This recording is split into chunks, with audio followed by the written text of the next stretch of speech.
বাংলাদেশের ফ্যাসিবাদ বিরোধী সকল রাজনৈতিক দলকে ব্যক্তিগত দলীয় অবস্থান থেকে সরে এসে জাতির স্বার্থে, বাংলাদেশের টেকসই গণতন্ত্রের স্বার্থে সকল রাজনৈতিক দলকে টেবিলের আলোচনাতেই এই জুলাই সনদ বাস্তবায়নের পথ পরিষ্কার করে বাংলাদেশের মানুষকে স্বস্তি প্রদান করতে আহ্বান রেখে এবং পরবর্তীতে যারা রাষ্ট্র ক্ষমতায় আসবেন, শাসন ক্ষমতায় পরিচালনা করবেন, তাদের দায়িত্ব হলো যা কিছু বাস্তবায়ন করা হলো জুলাই সনদের সবকিছুকে তারা পালন করে যাবেন, সেখানে কোনো ব্যত্যয় তৈরি করবেন না। এখন একটা বিষয় আমাদের আলোচনা করা প্রয়োজন। ঐক্যমত্য কমিশনের দ্বিতীয় দফার বৈঠকে আমরা যে বিষয়গুলো নিয়ে আলোচনা করেছি, সংবিধানের মূলনীতি থেকে শুরু করে নিয়ে সংবিধান সংশোধন, প্রধানমন্ত্রী, রাষ্ট্রপতি, সংসদের গঠন, উচ্চকক্ষ, বিচার বিভাগ, জরুরি অবস্থা, এই প্রত্যেকটা বিষয় সংবিধানের সঙ্গে ওতপ্রোতভাবে জড়িত বিষয়। আমরা এতগুলো বিষয়ে সংবিধানের বর্তমান যে টেক্সট তাতে পরিবর্তনের কথা বলেছি, তাতে এই সংবিধান কার্যত আর এক্সিস্টিং থাকে না, এটা আর থাকেই না।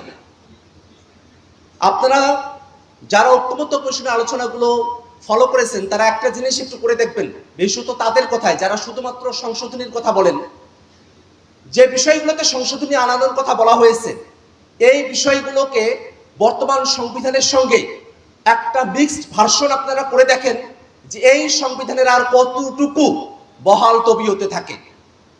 এই সংবিধানের বড় অংশটাই আর বহাল তবিয়তে থাকে না, কিন্তু একটা জিনিস থাকে, সেটা হলো সংবিধানের বেসিক স্ট্রাকচার। অর্থাৎ এই সংবিধানের এমন কিছু বিষয় রয়েছে যেটা অন্তর্নিহিত, যেটাকে আর কখনোই পরিবর্তন করা যায় না, এবং সেই দোহাই দিয়ে ইতিপূর্বে বাংলাদেশের সংবিধানের সংশোধনীগুলোকে হাইকোর্টে চ্যালেঞ্জ করা হয়েছে এবং কোর্ট কিন্তু সেগুলোকে বাতিল ঘোষণা করেছে।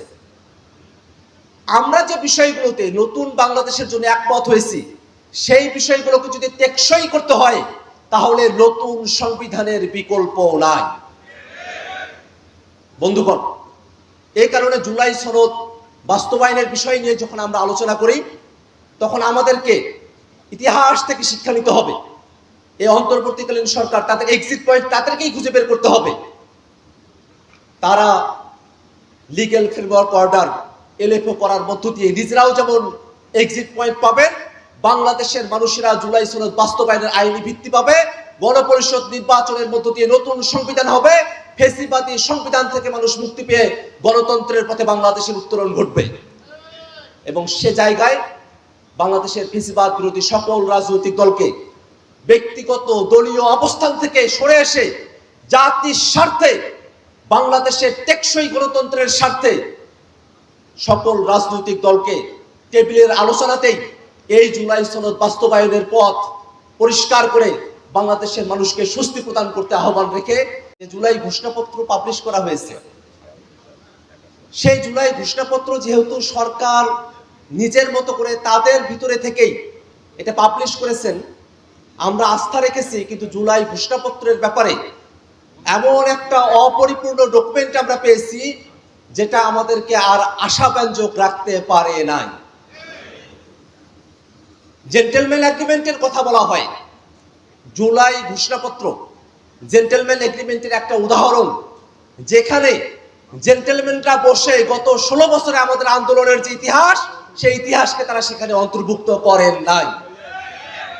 অতএব শুধুমাত্র মুখের কথায়, শুধুমাত্র জেন্টলম্যান এগ্রিমেন্টের দোহাই দিয়ে, আন্ডারস্ট্যান্ডিং এর দোহাই দিয়ে ঐক্যমত্য কমিশনের আলোচনাগুলোকে বাংলাদেশে বাস্তবায়ন করা হবে এই বিষয়ে আমরা আস্থা রাখতে পারি না।